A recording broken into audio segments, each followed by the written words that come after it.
có nhia nữa, có nhia có cu nữa, giống cái ta đùng to chim lọng đến thanh rồi. Đi trong đi, có gì có mũ bỏ lại.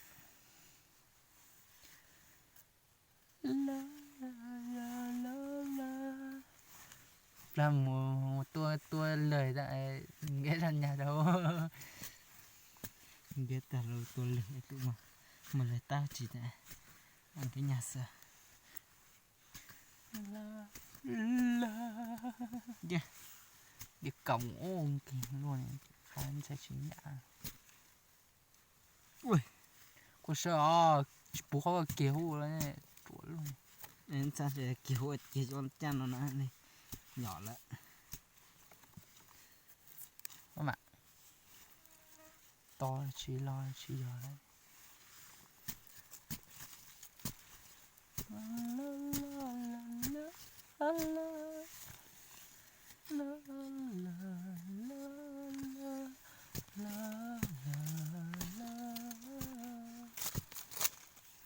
Bệnh corona, bệnh corona Đã xâm nhập vào Việt Nam rồi.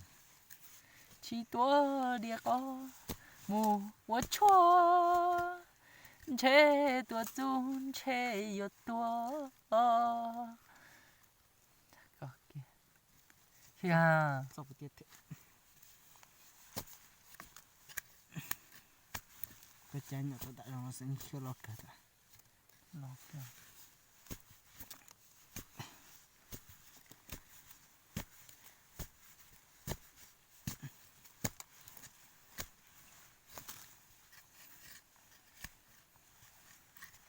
Thật cứ tôi chăn nó sẽ thật cứ tôi lấy cho nó ta lên mà làm được bọn nó ha.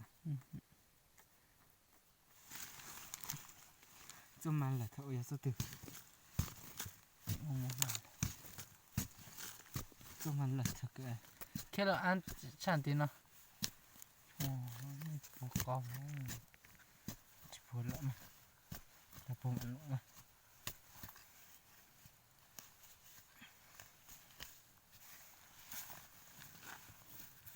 Cứ có tí được bởi ra lên chắc cả.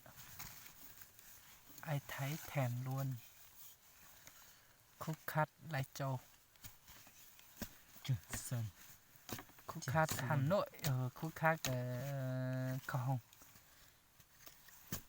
Trường Xuân nó lý do. Khúc khát gian tù đuổi. Ai chưa có là đặt ngay, không đặt là hết hàng.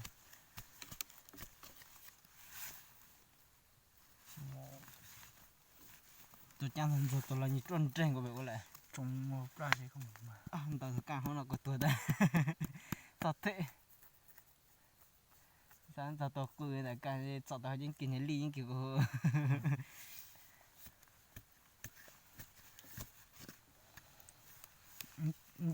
có trò của bố sĩ chứ cứ có trò từ. có tệ. Chỉ tuần ra thì ông phát trò từ lù nó. Nhưng tao hơn là thế nhỏ khát thì chú ná được tiếng sẵn đến là.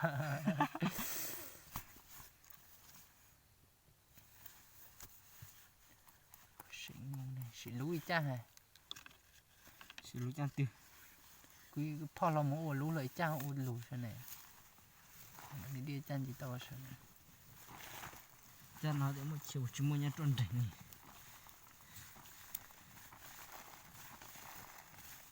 Cái sáng này con nói một chiều một hồ. Thì lú có cỏ này. Chú ăn tới rồi. Nó sáng tiếng nó mùi. Chút chà. Nó Nó sẽ tự ăn. Ui.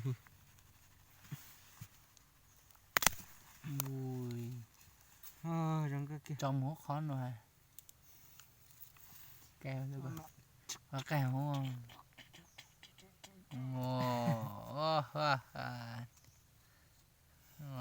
Lúc kia. Đi khỏi hố này.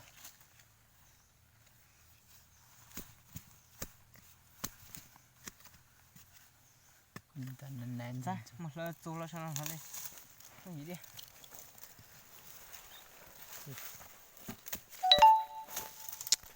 xuống ngã đầy thế nhớ mẹ trống hả khi kìa trong màng nữa trong màng trong nơ nơ trong nơ thôi lòng mưa nồi nó chơi như mình tới đây lòng nào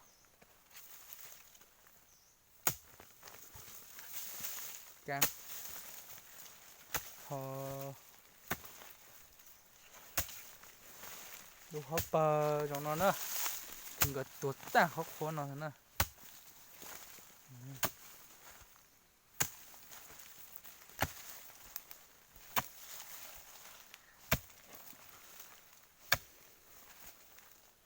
chỗ mà quanh cái gì quạt coi nha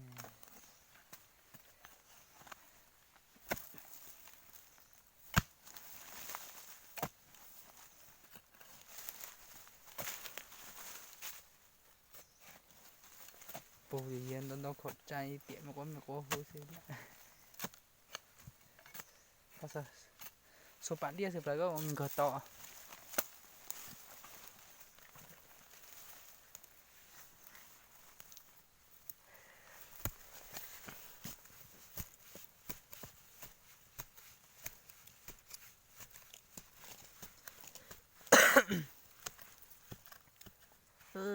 lờ lờ lờ ấy mua mua mò đi lờ luôn khinh khỉ quá rồi cho đi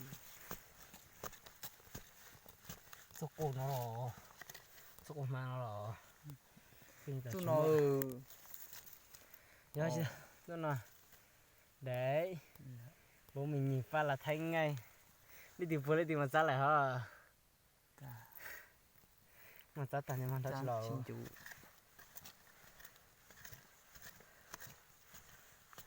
thì hiện sẽ thấy tăng rồi thôi do rồi mấy ông giờ ôn chỉ bớt sai lúa tê li nho sao là chỉ bao mù khó từ li đúng đông chủ sai chín đông khó lấy trường đông khó là yếu chủ lo cả tao đây lấy chuột cơ giờ chuột nhỏ xinh đi rồi chỉ bao tiền chia bao từ xưa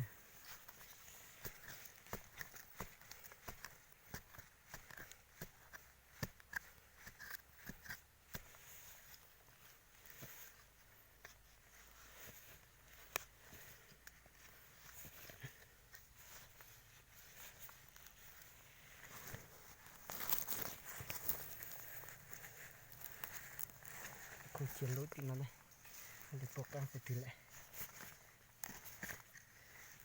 nó qua lại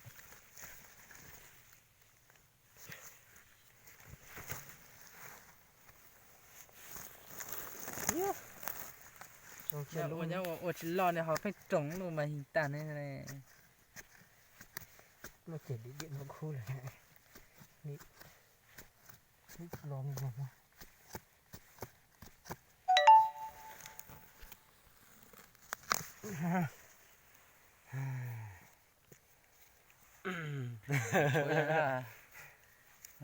chắc cả chuyện gì hay nữa phong dưới cho ta ha cả kia nè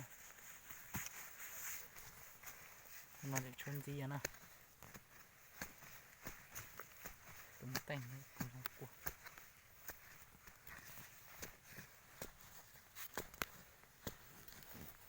giờ nó chỉ chụp ở kia rồi trồng kia là sang đây nữa nè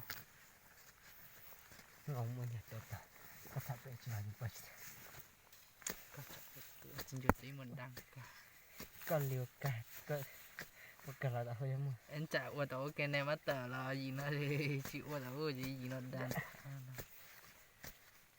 cái là chỉ chạm bận bớt con nha yêu chấm mong rọc cổ nó mà bầu nó về tháp vệ bậc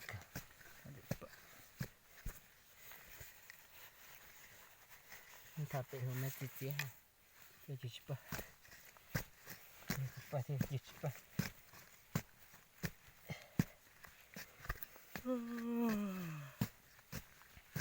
Sắc cơn thế không được.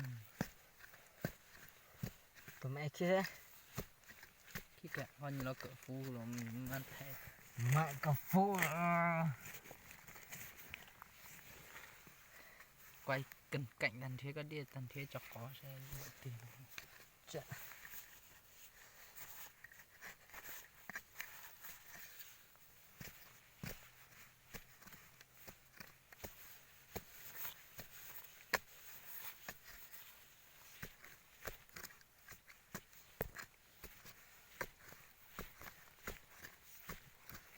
Hello, xin chào Phong Dư nữa.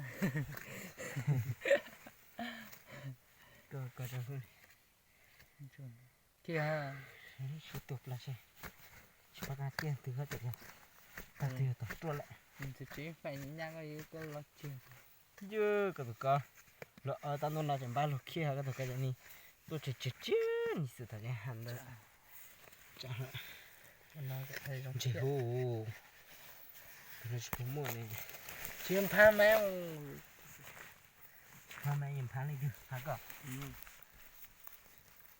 Chỗ số sạn là dẹp bố cỏ này. Cái tổ tăng cái tổ hơi lưu thử.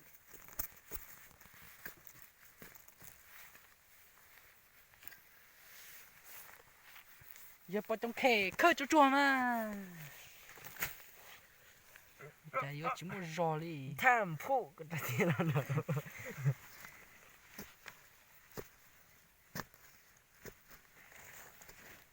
Lúc kia phong hiểu ô của sắc cơ khi cắm nó lòng chế đình ra nha một cái nữa nó nhà là mà số nhà mấy nữa nè nó hơn đến nhà iki bố trí như nó nè iki bố trí nè hơi chậm bữa chiều nữa iki bố trí họ tự trí nè kỳ bữa chiều hơi chậm chậm ý nữa nó cái kia nè đúng rồi tua thật ta nè chỉ chung cái sang lời nè lúc chỉ tự lo nè khả năng chơi giờ thì